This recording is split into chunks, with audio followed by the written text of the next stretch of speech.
Hi friends, ಎಲ್ಲರಿಗೂ ನಮಸ್ಕಾರ. Gagan cooking ಚಾನಲ್ಗೆ ಸ್ವಾಗತ. ಹೊಸದಾಗಿ ನಮ್ಮ ಚಾನಲ್ ನೋಡ್ತಾ ಇದ್ದರೆ ಸಬ್ಸ್ಕ್ರೈಬ್ ಮಾಡ್ಕೊಳ್ಳಿ, ಹಾಗೆ ಪಕ್ಕದಲ್ಲಿರೋ ಬೆಲ್ ಐಕನ್ ಕ್ಲಿಕ್ ಮಾಡಿ. ಬನ್ನಿ ಇವತ್ತು ತುಂಬ ಟೇಸ್ಟಿಯಾದಂಥ ಮಶ್ರೂಮ್ ಗೊಜ್ಜು ಹೇಗೆ ಮಾಡೋದು ಅಂತ ನೋಡ್ಕೊಳ್ಳೋಣ. ಇದು ಚಪಾತಿಗೆ, ವೈಟ್ ರೈಸ್ಗೆ, ಪೂರಿಗೆಲ್ಲ ಸೂಪರ್ ಕಾಂಬಿನೇಷನ್. ಫ್ರೆಂಡ್ಸ್, ಈಗ ಹೇಗೆ ಮಾಡೋದು ಅಂತ ನೋಡ್ಕೊಳ್ಳೋಣ.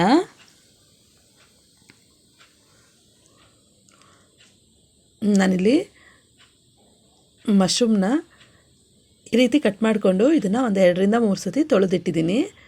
ಮಶ್ರೂಮ್ ಇದು ಮೋರ್ಗಳಲ್ಲೆಲ್ಲ ಸಿಗುತ್ತೆ.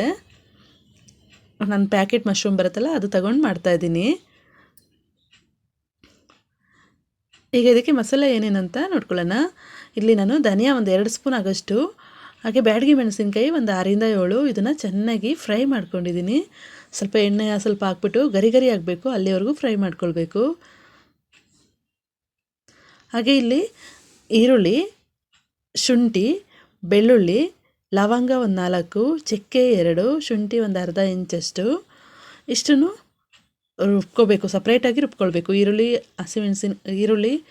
ಚಕ್ಕೆ, ಲವಂಗ, ಶುಂಠಿ, ಬೆಳ್ಳುಳ್ಳಿ ಇದೆಲ್ಲ ಸಪ್ರೇಟಾಗಿ ರುಬ್ಕೋಬೇಕು. ಇದಕ್ಕೆ ನಾನಿಲ್ಲಿ ಗೋಡಂಬಿ ಸ್ವಲ್ಪ, ಕಡಲೆಕಾಯಿ ಬೀಜ ಸ್ವಲ್ಪ, ಮೆಣಸು ಒಂದು 1/4 ಟೀ ಸ್ಪೂನ್, ಸೋಂಕಾಳು 1/4 ಟೀ ಸ್ಪೂನ್ ಹಾಕಿ ಚೆನ್ನಾಗಿ ಫ್ರೈ ಮಾಡ್ಕೊಳ್ಬೇಕು. ಇದನ್ನು ನಾನು ಸಪ್ರೇಟಾಗಿ ರುಬ್ಕೊಳ್ತಾ ಇದ್ದೀನಿ. ಈರುಳ್ಳಿ, ಕೊತ್ತಂಬರಿ ಸೊಪ್ಪು, ಶುಂಠಿ, ಬೆಳ್ಳುಳ್ಳಿ, ಚಕ್ಕೆ, ಲವಂಗ ಎಲ್ಲ ಸಪ್ರೇಟಾಗಿ ರುಬ್ಕೊಳ್ತಾ ಇದ್ದೀನಿ. ಹಾಗೆ ಇದಕ್ಕೆ ಅದು ರುಬ್ಬಿದ ಮೇಲಿಂದ ಅದು ಸ್ವಲ್ಪ ಬಗ್ಗಿಸ್ಬಿಟ್ಟು ಒಂದು ಪಾತ್ರೆಗೆ ಬಗ್ಗಿಸ್ಕೊಂಡು ಇದಕ್ಕೆ ನಾನು ಒಂದು 2 ಟೊಮೊಟೊ ಹಣ್ಣು, ಒಣಮೆಣಸಿನ್ಕಾಯಿ, ಧನಿಯಾ, ಗೋಡಂಬಿ, ಕಡಲೆಕಾಯಿ ಬೀಜ ಎಲ್ಲ ಹಾಕಿ ಫ್ರೈ ಮಾಡ್ಕೊಳ್ತಾ ಇದ್ದೀನಿ. ಹಾಗೆ ನಾನಿಲ್ಲಿ ಒಂದು ಬಾಣಲೆ ಇಟ್ಕೊಂಡು ಒಂದು 4 ಸ್ಪೂನ್ ಎಣ್ಣೆ ಹಾಕ್ಕೊಳ್ತಾ ಇದ್ದೀನಿ. ಎಣ್ಣೆ ಹಾಕ್ಕೊಂಡು ಅದಕ್ಕೆ ಒಂದು 2 ದಪ್ಪ ಸೈಜ್ ಈರುಳ್ಳಿನ ಸಣ್ಣಗೆ ಕಟ್ ಮಾಡಿಕೊಂಡು ಇದು ಕೆಂಪಗಾಗೋ ತನಕ ಫ್ರೈ ಮಾಡ್ಕೊಳ್ಬೇಕು. ಸ್ವಲ್ಪ ಕೆಂಪಗಾಗಬೇಕು. ಫ್ರೈ ಆಗಿದ್ಮೇಲೆ ಈರುಳ್ಳಿ, ನಾವು ಹಸಿ ಮಸಾಲೆ ಏನು ರುಬ್ಬಿದ್ದೀವಿ ಅದನ್ನು ಹಾಕ್ಕೊಂಡು ಶುಂಠಿ, ಬೆಳ್ಳುಳ್ಳಿ, ಈರುಳ್ಳಿ, ಕೊತ್ತಂಬರಿ ಸೊಪ್ಪು, ಚಕ್ಕೆ, ಲವಂಗ ಎಲ್ಲನೂ ಹಾಕ್ಕೊಂಡು ನೈಸಾಗಿ ರುಬ್ಬಿಟ್ಟು ಇದನ್ನು ಹಾಕಬೇಕು.